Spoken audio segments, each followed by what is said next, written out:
L'emprise psychologique est l'ensemble des techniques violentes à travers lesquelles une personne, le bourreau, prend le contrôle de sa victime afin d'obtenir d'elle tout et n'importe quoi. Il s'agit de toutes les formes de manipulation qu'une personne utilise pour contrôler et déshumaniser sa victime sans que celle-ci ne s'en rende compte. L'emprise psychologique est une réalité qu'on retrouve dans toutes les couches et tous les milieux de la société. En couple, en entreprise, en famille, en amitié, dans les sectes, etc. Dans cette vidéo, nous parlerons des 3 étapes généralement utilisées par les manipulateurs dans le cadre de l'emprise psychologique. Ainsi, nous parlerons de l'étape de la séduction, de la dépendance affective, de la perte de liberté. Notre objectif ici, c'est vous mettre au courant pour vous protéger et protéger votre entourage. Pour terminer, vous découvrirez comme d'habitude le livre que nous vous suggérons pour aller plus loin dans la compréhension et la maîtrise de l'emprise psychologique. Vous êtes bien sur la chaîne Bon à savoir.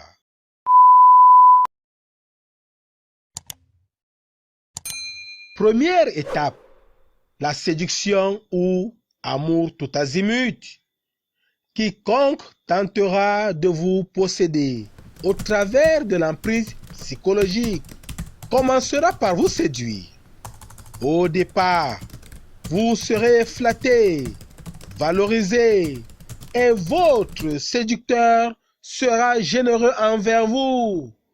Il vous dira ce que vous voulez entendre. Puis, avec de larges sourires engageants, votre séducteur vous posera des questions sur vos besoins, vos désirs, vos valeurs, vos rêves, sur votre sensibilité. Naïvement, vous répondrez à toutes ces questions avec enthousiasme. Vous croirez que les réponses à ces questions permettront à votre séducteur de mieux vous connaître pour vous faire encore plus plaisir, pour vous amener à vous sentir encore plus important. À ce niveau, seules les personnes vraiment attentives découvriront la supercherie. En effet, assez souvent, les paroles mielleuses ne correspondront pas au langage non verbal manifesté. La plupart des victimes ou leur entourage commenceront à bien percevoir la vérité à partir de la deuxième étape. Deuxième étape, la dépendance affective ou l'emprise. À ce niveau, la victime ne comprend plus son séducteur. Celui-ci dit une chose et son contraire, fait une chose et son contraire. Il accuse et se culpabilise à la fois. En réalité, le manipulateur teste la relation qui le lie à sa victime. Il évalue les limites de sa victime et sans en avoir l'air, il repousse ces limites-là progressivement. À partir du moment où vous, la victime, commencez à vaciller, le manipulateur commence à montrer son vrai visage. Reproches, accusations, insultes, bouderies. Et lorsque vous voulez craquer, le manipulateur vous séduit.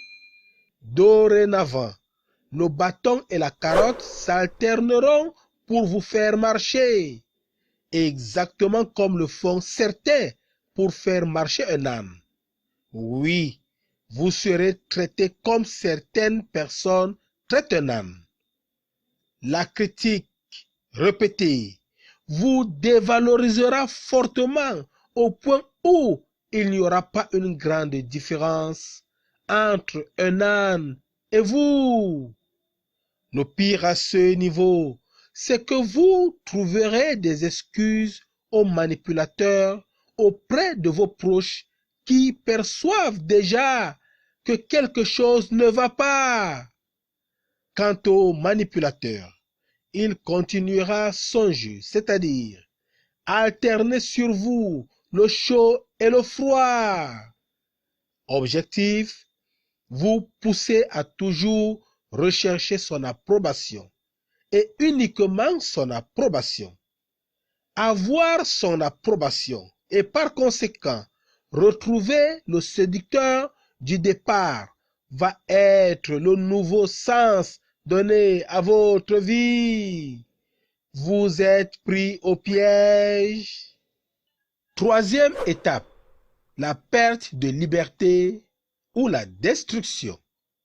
À ce niveau, vous êtes doublement pris au piège. D'abord, lors de la première phase de la manipulation, qui est la phase de séduction, vous avez vanté votre manipulateur auprès de votre entourage comme le mari idéal, le compagnon idéal, l'ami idéal, le patron idéal, le collègue idéal, le pasteur idéal, mais aussi dans la deuxième phase de la manipulation, lorsque votre entourage s'est douté que quelque chose n'allait pas, vous avez vous-même trouvé les meilleurs arguments pour justifier votre bourreau. Maintenant, pris au double piège, vous êtes isolé, sans repère, face aux manipulateurs. À ce moment, il ne reste plus que le coup fatal que vous allez vous asséner vous-même. La mise en place dans votre inconscient du syndrome de Stockholm, c'est-à-dire, vous allez vous attacher à votre bourreau comme un noyé s'attache à sa bouée de sauvetage. Pour le manipulateur, vous aurez de l'empathie, la sympathie, voire de l'amour. L'emprise psychologique du manipulateur sur vous est totale. Les amis, lorsqu'on sait que parfois l'unique motivation du manipulateur dans les cas d'emprise psychologique est le plaisir de vous voir sous son emprise, il est vraiment important de comprendre profondément cette réalité pour mieux se défendre. Du coup, pour aller plus loin que cette vidéo dans la compréhension de l'emprise psychologique, vous pouvez lire le livre de Marie-France Irigoyen titré « Femme sous emprise psychologique ». Dans ce livre, l'auteur, par ailleurs psychiatre et psychothérapeute, nous fait comprendre que les agressions physiques dans le couple n'arrivent pas soudainement, mais résultent d'une escalade de comportements abusifs et d'intimidation. Pour Marie-France Irigoyen, l'absence de réaction face à la violence n'est pas un signe de consentement. C'est simplement le signe que la victime est piégée. Dans son livre « Femme sous emprise », Marie-France Irigoyen nous offre l'essentiel pour intervenir dès les premiers signes d'emprise psychologique. Pour plus de détails sur le livre « Femme sous emprise » de Marie-France Irigoyen, cliquez sur le premier lien en description. Les lecteurs sont les leaders sont les lecteurs. Il y aura toujours la connaissance dans le livre.